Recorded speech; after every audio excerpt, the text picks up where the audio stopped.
తెలుగుదేశం ప్రభుత్వం వచ్చిన గత 9-10 నెలల నుంచి సూపర్ 6 మాట దేవుడి తెరుగా. ఎవరన్నా సూపర్ 6 అడిగితే చంద్రబాబు నాయుడు గారి చెవులో చెప్పమంటున్నారు ముఖ్యమంత్రి గారు. ఈ ప్రాంతంలో అభివృద్ధి అనేది అసలు ప్రజలు మర్చిపోయారు కూడా.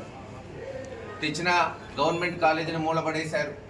పిడుగురాళ్ళలో బ్రిడ్జి శాంక్షన్ చేయించి టెండర్లు పూర్తి చేస్తే అది ఇప్పటివరకు నిర్మాణం చేపట్టలేదు. తాగునీటి పథకాలు దాచేపల్లికి, గురజాలకి, నసరావుపేట పిడుగురాళ్ళ పట్టణానికి లేదు గ్రామాలకి తీసుకొస్తే అంతంత మాత్రంగా సాగుతున్నాయి. ఇలా కనీసం మేము తెచ్చిన గ్రాంట్లు పూర్తి చేసినా బ్రహ్మాండంగా ఉంటుంది నియోజకవర్గం. అభివృద్ధి మాట, సంక్షేమం మాట పక్కన పడేసి కేవలం గొడవలే పరమార్థంగా తెలుగుదేశం ప్రభుత్వం ఈరోజు ఈ ప్రాంతంలో పాలన సాగుతుంది. దీనికి జవాబు చెప్పాల్సింది ఎరపతిరేని శ్రీనివాసరావు గారు. ఈరోజు జూలకల్లులో ఇది 4వ ఘటన. మొట్టమొదట ఎస్సీలు మహేష్ కానీ లేదు వందనం మర్యాదాసు, ఆ తర్వాత ముస్లిమ్స్ నన్నేసా, ఆ తర్వాత మరి కొంతమందిని పోలీస్ స్టేషన్ తీసుకెళ్ళి అక్కడ కొట్టారు. అంకారావు, సుబాని, వీళ్ళని హసన్, మళ్ళీ తర్వాత లక్ష్మారెడ్డిని, ఈ రోజున మళ్ళీ వెంకటరెడ్డి, పిచ్చిరెడ్డి. ఇది జోలకల్లో చేస్తున్న ప్రభుత్వం. గమనిస్తున్నాం, మేమే అందరిని అన్నట్లా, జోలకల్లో ఉన్న తెలుగుదేశం నాయకులు అన్నట్లా ఉన్నారు కొంతమంది పనికి మాలలో. ఖచ్చితంగా లెక్కలు రాస్తున్నాం, రేపు చూసుకుంటారు మీరు కూడా ఎలా ఉంటుంది. పోయినసారి లాగా మట్టుకుండదు. ఇంతకుముందు అందరూ ఒకటేలే, అందరికీ చేయాలే, న్యాయం ధర్మం తప్పు, అందరినీ తెలుగుదేశం అయినా వైఎస్ఆర్ అయినా సమానంగా చూడాలన్నాడు జగన్మోహన్ రెడ్డి గారి. సంక్షేమం అలాగే జరిగింది. ఎక్కడా గొడవలకు తావుబిల, హాయిగా అభివృద్ధి చెందింది జోలకల్లు గ్రామం.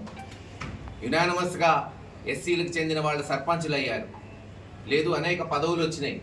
అభివృద్ధి చేసాం, రోడ్లు వేసాం, మంచినీటి పథకం తీసుకొచ్చాం, సచివాలయాలు కట్టాం.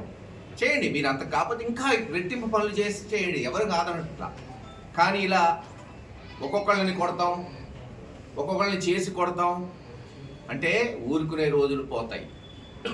బలం ఉన్న ఊరు అది వైఎస్ఆర్సీపీ, గుర్తుపెట్టుకోండి. అందరూ ఒకటయ్యారా ఎలా ఉంటుందో పరిస్థితి. అప్పుడు ఆపడానికి మహేష్ రెడ్డి కూడా ఉన్నాడు, గుర్తుపెట్టుకోండి. తప్పు చేస్తుంటే పోలీసులు కేసు పెట్టండి, పోలీసులు చర్యలు చేపడతారు. ఏ తప్పు లేకుండా చేలకపోతున్న వాళ్ళని, వాళ్ళ పనులు చేసుకుంటున్న వాళ్ళని ఏదో బెదిరించాలి, బెదిరిపోయే ప్రశ్నే లేదు. జోలకల్లో అందరూ వైఎస్ఆర్సీపీ నాయకులు కూర్చుంటారు, మాట్లాడతారు, ఒక పరిష్కారానికి వస్తారు, ఒక తాటి మీద వస్తారు, ఆ తర్వాత తెలుసుకుంటారు రాబోయే కథ ఏంటో. ఖచ్చితంగా ఎక్కడైనా సరే హింసకి తావు ఉండకూడదు. దాన్ని మేము తీవ్రంగా ఖండిస్తున్నాం. అభివృద్ధి చేయడానికే ప్రభుత్వాలు వస్తుంటాయి, పోతుంటాయి, చూసాం కదా. అనేక ప్రభుత్వాలు వచ్చినాయి, అనేక ప్రభుత్వాలు పోయినాయి. చేసిందే చివరికి మిగిలిండేది. అలా కాదు, గొడవలే ముఖ్యం. ఏదో పోలీసులు అడ్డం పెట్టుకునే కదా ఈ గొడవలు. పోలీసులు లేకపోతే చేసే దమ్ముంది ఆ ఊర్లో, తుప్పు రాకొడతారు. ఎన్ని రోజులు ఉంటారు ఈ పోలీసులు? 2 రోజులు ఏమి చేయగలుగుతారు? ఆలోచించుకోండి. ఇంకా మీరు మారకపోతే మీకు పట్టే కర్మ దేవుడు కూడా కాపాడలేడని తెలియజేస్తారు.